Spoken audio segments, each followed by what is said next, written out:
ketika lomba internasional itu selain kita dipertemukan ya, kita dipertemukan dengan banyak kompetitor lain dengan banyak peserta dari seluruh dunia, nggak cuma dari Indonesia.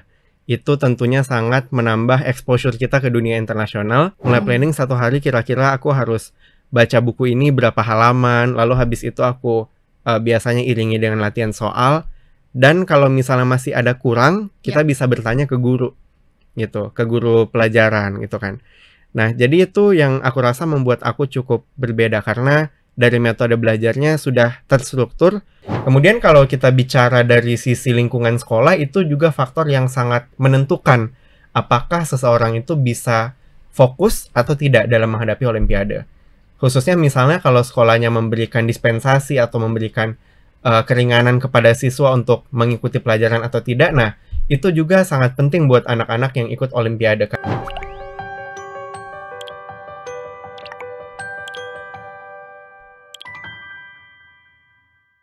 Halo Tribuners, selamat datang di Atok, sebuah inisiatif Tribun News dan Sekolah Etek untuk menghadirkan sebuah podcast mewadahi para pendidik, orang tua, dan penggiat pendidikan untuk berdiskusi lebih dalam mengenai pendidikan di Indonesia. Dan saya Diva, senang sekali dapat kembali berjumpa dengan Tribuners yang ada di seluruh Indonesia. Untuk Tribuners yang belum menyaksikan episode-episode podcast Atok lainnya, bisa langsung saja mengunjungi channel YouTube Tribun News untuk menyaksikan berbagai obrolan menarik seputar dunia pendidikan di Indonesia. Dan ngomong-ngomong ya, soal kompetisi atau lomba nih, gimana, ada yang masih ingat gak ya perasaannya gimana gitu ya sebelum kita mau lomba tuh? Mungkin ada yang deg-degan, tangannya terasa dingin, bahkan tuh pengen cepet-cepet selesai. Dan cocok banget nih, kita hari ini akan ngobrol dengan seseorang yang sudah melalui mulai dari perlombaan tingkat sekolah, nasional, hingga membawa nama Indonesia ke tingkat dunia.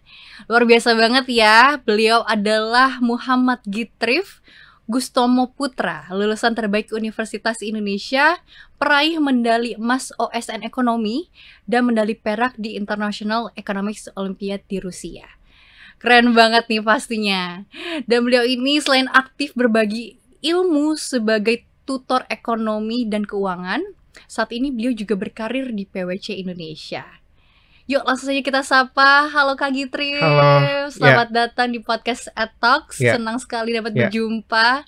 Bagaimana kabarnya hari ini? Alhamdulillah sehat-sehat. Kak Diva sendiri gimana? Alhamdulillah sehat. Dan nanti senang sekali nih bisa langsung ngobrol sama kakak nih di podcast Atok kali ini. Sekali lagi terima kasih ya Kak ya. Ya, sama-sama. Thank you. Nah Kak, sebelum kita ngobrol lebih dalam perihal perjalanan prestasi kakak nih ya, terutama ya, aku mau ajak main jawab cepat dulu.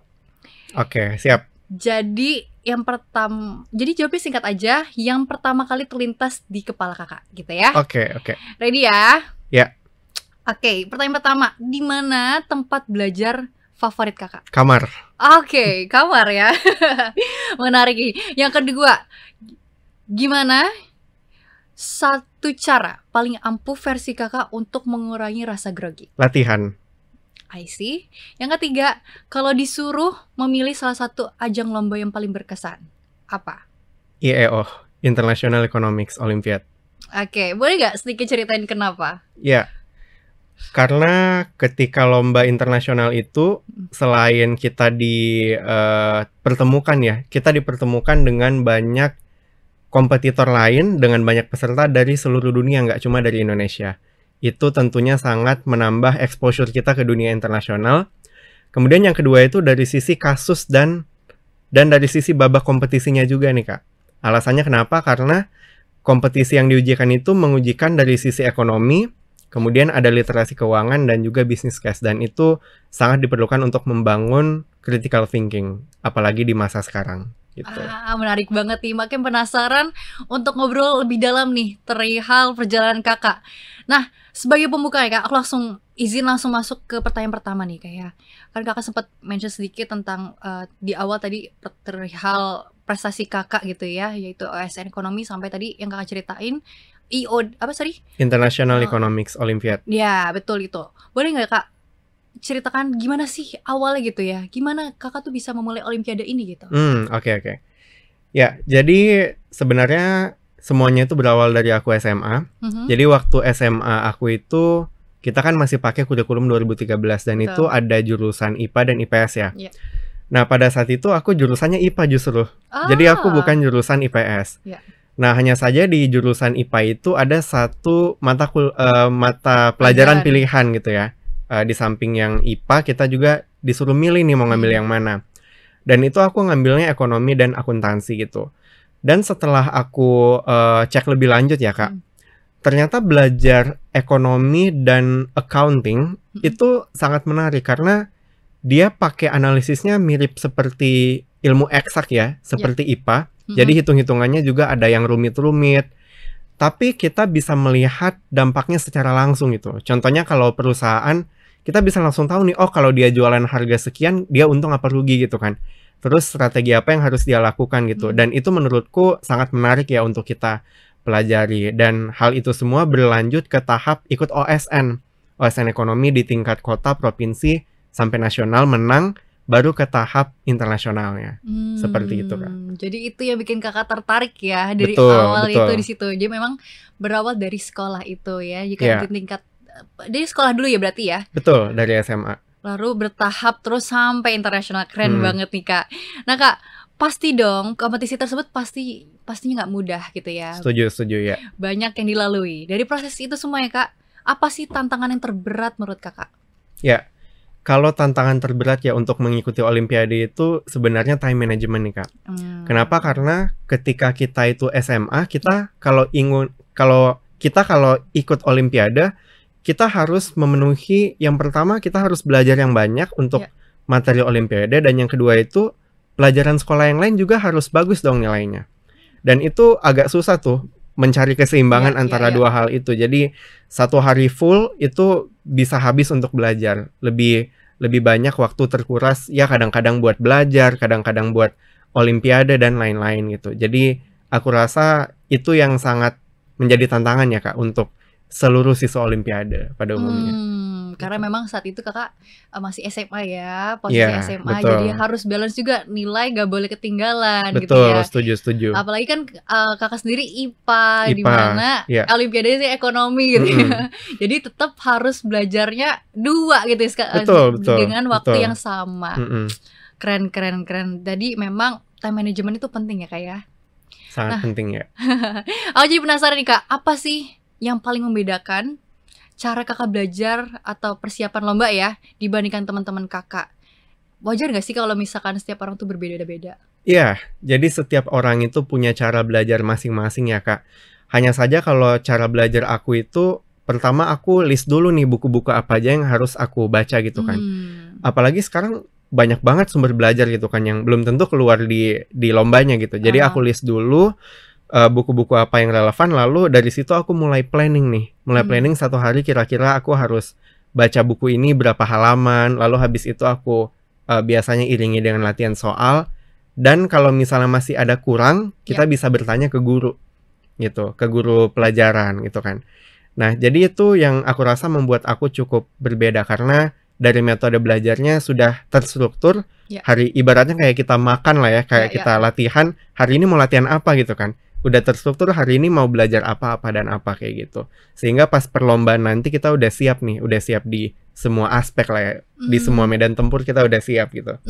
Kalau boleh tahu nih Kak, saat Kakak bersekolah nih kan, terutama tadi SMA gitu ya. Betul. Ada nggak teman seperjuangan gitu yang sama-sama mengikuti olimpiade? Ada. Jadi kalau teman seperjuangan itu di bidang ekonomi ada, di bidang yang lain pun juga ada. Karena teman-teman aku kan mereka ikut bidang seperti kimia, fisika, dan matematik gitu ya. Kakak tahu nggak cara belajar mereka gimana? Wah, kalau itu sih bidang pelajaran lain lebih keras lagi ya Kak, karena saingannya lebih banyak. Pertama, kemudian kedua dari sisi materi pun juga tingkat tinggi gitu kan.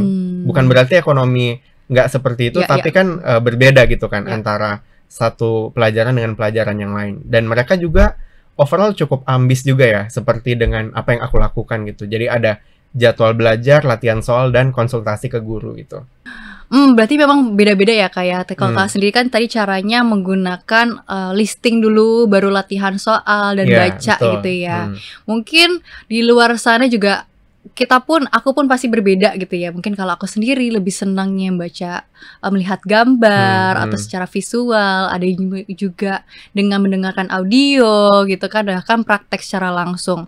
Nah, di sekolah kami pun juga percaya nih Kak, kalau langkah awal mendampingi siswa dengan tepat yaitu salah satunya dengan mengenali dulu nih bagaimana cara belajarnya. Nah, Setuju, karena setuju ya. itu kita nih Kak ada fitur namanya Ambis Test. Oke. Yaitu sebuah assessment untuk mengetahui gaya belajar siswa, minat dan bakat, kesiapan kuliah hingga pemetaan karir. Hmm, Ya, hmm. jadi dengan begitu guru juga bisa bantu nih untuk menyesuaikan pendekatan di kelas dan juga nih sebagai siswanya memiliki strategi belajar yang lebih efektif. Oke. Untuk yang penasaran nih Tribuners ataupun orang tua bisa langsung saja ya kunjungi link yang tertera di layar.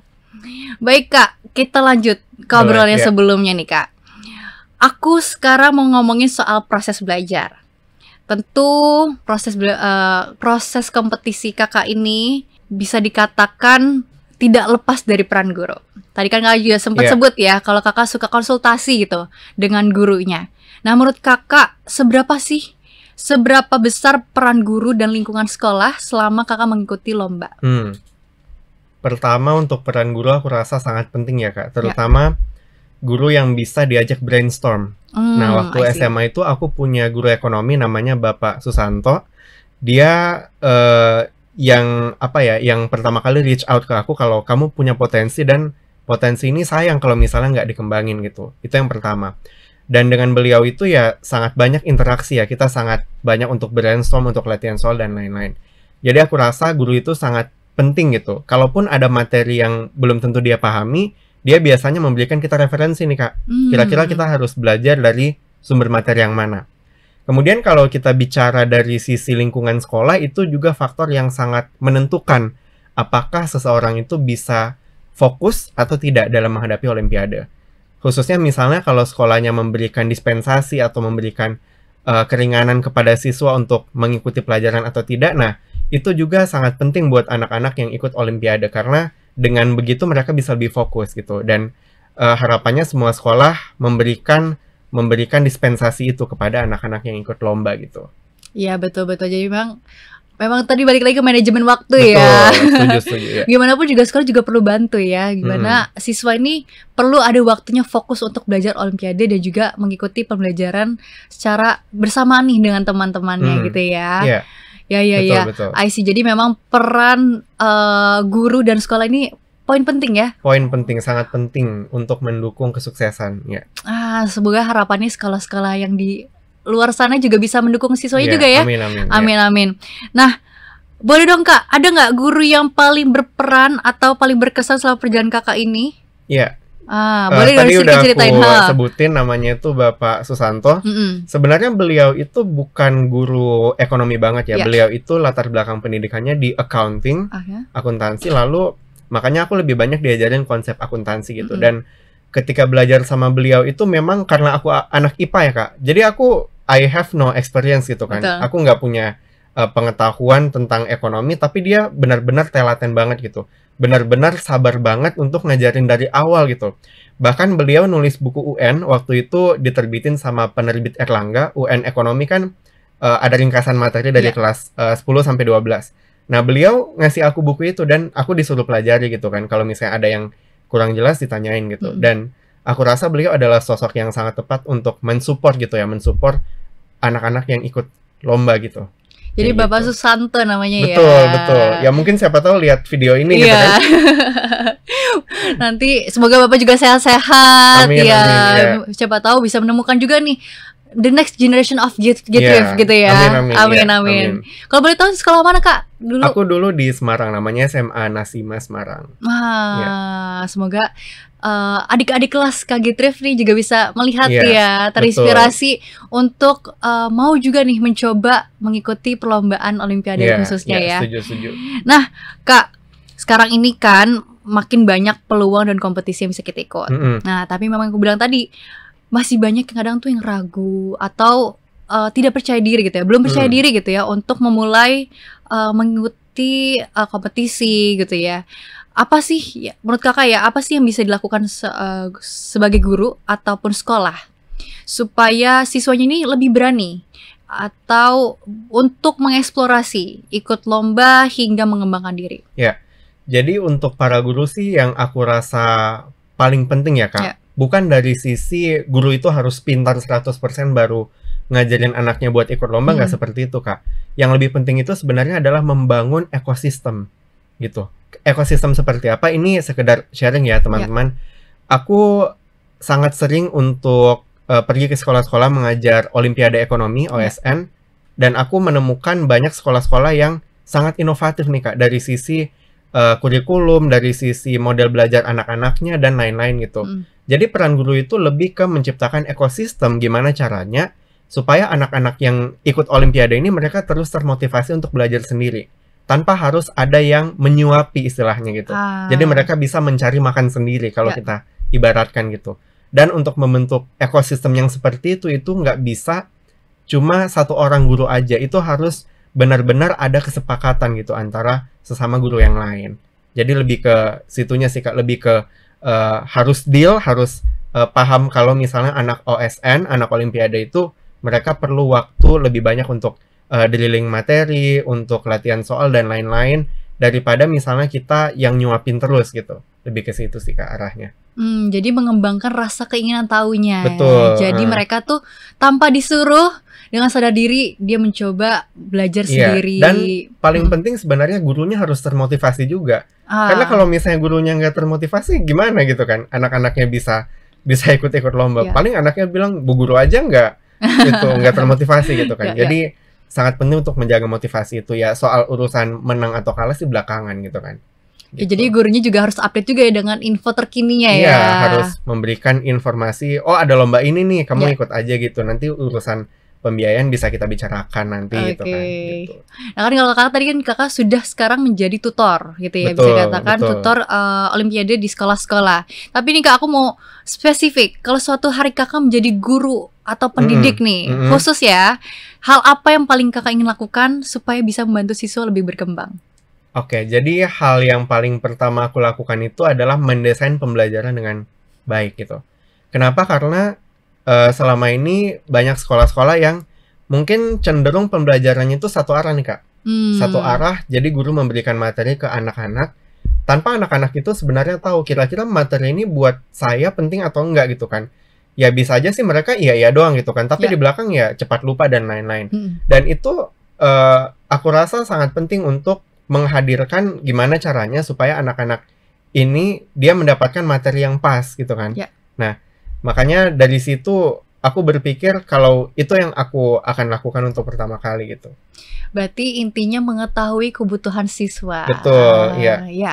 Sama nih dengan episode etok sebelumnya, bahwa Bu Ayu juga menekankan bahwa ia akan melakukan mencari tahu terlebih dahulu bagaimana kebutuhan siswa itu sendiri. Ternyata sama ya dengan Kak Gitrif. Betul, iya. Ternyata memang penting ya kalau kita sebagai guru mengetahui dulu apa sih kebutuhan siswa kita ini gitu ya. Dengan tersebut mungkin anak-anak lebih kita lebih mengenal lebih dalam siswanya itu sendiri gitu kali ya. Jadi kakak pun juga sebagai guru juga tahu apa yang harus dilakukan ke depannya. Iya, betul. Menarik. Nah kakak kan sebagai seseorang yang pernah ikut kompetisi, bukan hanya di tingkat nasional tapi juga internasional nih. Menurut kakak apa sih tantangan atau gap yang masih ada di dalam sistem pendidikan kita gitu? Menurut kakak sendiri apa yang sebaiknya dibenahi atau diterapkan supaya siswa Indonesia juga lebih siap nih bersaing dengan orang-orang yang gak cuma dari dalam negeri tapi juga luar negeri gitu? Oke, kalau bicara ini sih menarik ya, kayak ini banyak nih yang bisa diangkat gitu. Oke, kalau kita lihat secara proses, pendidikan itu kan mentransfer ilmu gitu kan dari guru ke siswa. Berarti ada dua hal dong yang bisa aja di situ muncul tantangan, dari sisi guru, dari sisi siswa, dan satu lagi dari sisi ekosistemnya gitu. Maksudnya itu seperti apa? Pertama dari sisi guru, gimana kita bisa menciptakan siswa yang kompeten gitu kan, kompetitif kalau gurunya sendiri nggak kompetitif gitu. Ya itu yang pertama, dari sisi input guru, kualitas guru, itu harus ditingkatkan lagi nih. Iya. Misalnya guru mengambil sertifikasi yang layak, misalnya ada kalau nggak salah uji kompetensi guru Iya. gitu kan, atau gurunya mengikuti pelatihan apa gitu kan, dan lain-lain. Dan untuk membuat guru termotivasi untuk itu ya naikin gaji guru, ya kan, naikin gaji gurunya, Ya. gitu kan, daripada dipakai untuk hal-hal lain gitu kan. Itu aku rasa sangat penting di situ dari sisi guru. Kemudian dari sisi siswa juga, dari sisi siswa itu lebih ke bagaimana caranya supaya siswanya itu tertarik untuk mengeksplor bidang sesuai dengan kesukaan dia gitu kan. Dan itu juga perlu peran dari guru plus dari orang tua gitu. Dan yang terakhir itu dari sisi ekosistemnya. Nah, kalau misalnya kita bisa menciptakan ekosistem pendidikan yang berkelanjutan ya. Berkelanjutan itu artinya dari sisi ya tanpa harus disuruh siswanya bisa belajar gitu kan. Itu akan sangat bagus loh Kak, untuk ya semua siswa itu aku rasa bisa, mereka akan cari lomba sendiri dan ikut lomba sendiri. Ujian nasional pun misalnya kalau ada itu mereka nggak perlu dipaksa untuk belajar, bahkan mereka bisa belajar sendiri gitu. Jadi dari sisi guru, Ya. kompetensi, siswa, keingintahuan, ekosistem harus dibenahi gitu.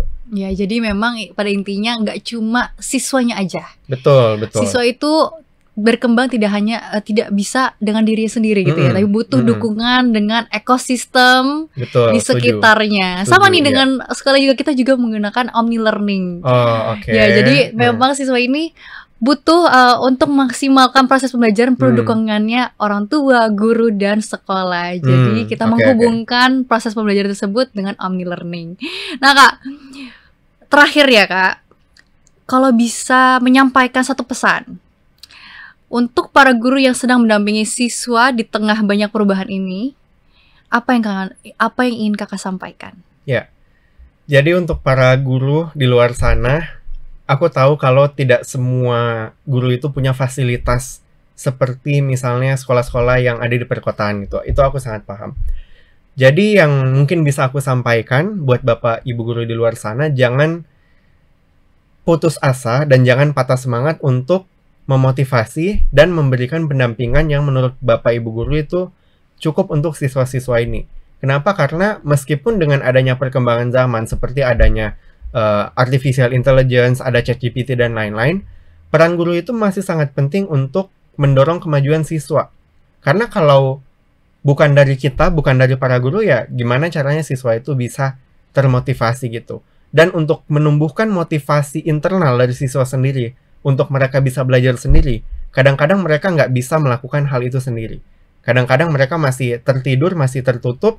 Nah, tugas dari Bapak Ibu guru itu adalah untuk menyadarkan siswa-siswa ini gitu, kalau kalian punya potensi dan kalian harus berkembang sesuai dengan apa yang kalian inginkan di jalan yang benar. Jadi kayak gitu sih Kak. Terima kasih banyak loh Kak, seru banget nih obrolan kita hari ini. Ya, sama-sama. Tadi banyak banget ya obrolan, mulai dari cara Kakak berlatih gitu ya, mempersiapkan perlombaan atau kompetisi gitu kan ya, bahkan peran guru ini sangat dibutuhkan untuk siswanya itu sendiri. Penting ya. Banget Kak, penting banget. Jadi perlu banget nih guru-guru lebih semangat lagi untuk mengeksplorasi dan tentu mendorong atau mensupport siswa-siswa tercintanya ya.